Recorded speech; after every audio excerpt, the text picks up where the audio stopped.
मैं वसूद से ये बात कहना चाहूँगा कि उनका बेटा जो है अनफॉर्चुनेटली वही कातिल है। उसने बड़ी बेरहमी से अपने वालिद का कत्ल किया तेज़ धार आले से, और उसके बाद वो मौके से चला गया। He left the scene of crime. उसके बाद वो किसी जानने वाले के यहाँ कई घंटा बैठा रहा, वापस आया और इस वाक़ये पे मौजूद एविडेंस को छुपाने के लिए उसने अपने बाप की डेड बॉडी को आग लगा दी और इस वाक़ये को ये रंग देने की कोशिश की कि ये एक शॉर्ट सर्किट है। उसमें बहुत सारी चीज़ें थीं जो अदरवाइज़ इंडिकेट कर रही थी। जिस तरह कुछ चीज़ों का मैंने आपको निशानदेही की। उसके अलावा एक चीज़ हमने ये भी देखी कि उसमें बहुत ज़्यादा ब्लड मौजूद था मौके पे। अगर दम घुटने से किसी की डेथ वाक़ई हो तो ब्लड नहीं होता। इसी तरह अगर कोई आपके ऊपर से कोई चीज़ आके गिरती है, जिस तरह इसमें फॉल सीलिंग के कुछ पीसेस गिरे थे, तो भी इतनी ब्लीडिंग नहीं होती।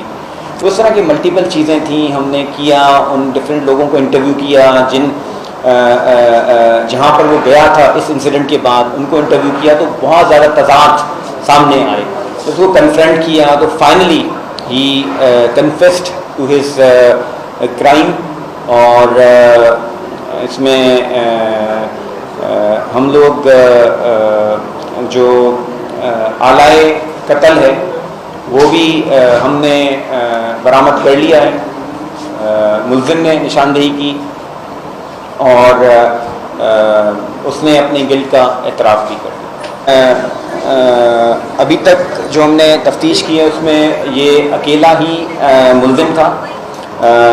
हमारा we don't have any other suspect at this point in time. वजह आपने पूछी, उसको रंजिश थी अपने वालिद से।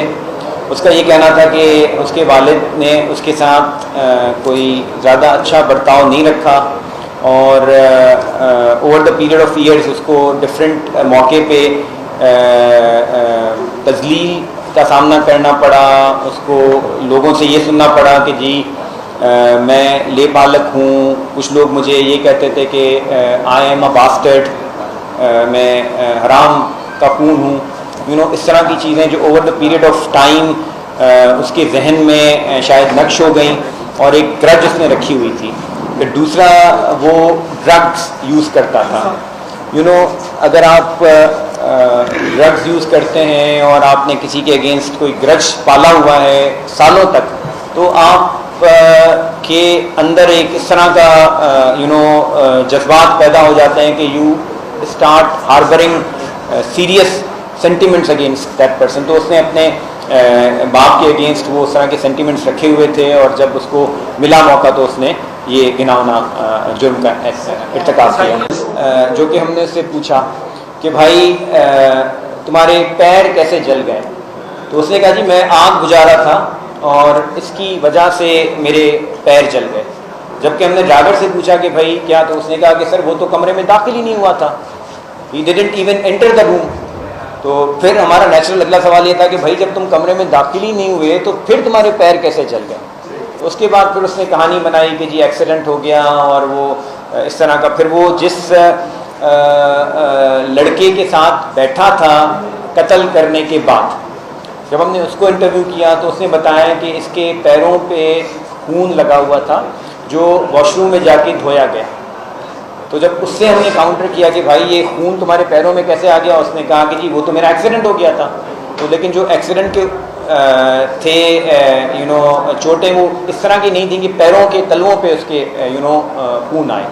देखिए, उसने मारने के बाद एक कूड़ादान था जहाँ पर उसने वो आलाए कत्ल भी एक थैली में डालकर फेंक दिया था और इसके अलावा वो बोतल जिसमें उसने उंडेल कर जो भी इनफ्लेमेबल मटेरियल था वो गिरा कर आग लगाई थी। तो वो चीज़ें भी अल्लाह ताला की मेहरबानी से रिकवर कर ली हैं, वो चीज़ें भी आर देयर। FIR जे बारे में उन्हनि जी फैमिली बैठी आहे मुंहिंजे ऑफिस में, उहा FIR कराईंदी ऐं असां नेचुरली लवाइकीन जो हक़ आहे त उहे FIR कराइनि। असां उन्हनि खे ऑफर कई आहे ऐं उहे FIR कराइनि था, उहा FIR कराईंदी इन में। ऐं उन खां पोइ ज़ाहिर आहे जेको लीगल मैकेनिज़म आहे that would take its due course. कंहिं ॿिए शख़्स जो इन में असांजी जेकी तफ्तीश आहे इन में को ॿियो माण्हू इन्वॉल्व कोन्हे। स्टैब वूंड से उसकी गर्दन पे थे, सीने पे थे, उसकी पीठ पर थे, मल्टीपल स्टैब वूंड से, जिस तरह आप वायलेंटली किसी को मारते हैं। और इस इंसिडेंट के बाद वो चला गया था और रफली कोई 4 घंटे के आसपास, 4-5 घंटे के आसपास वो बाहर रहा था।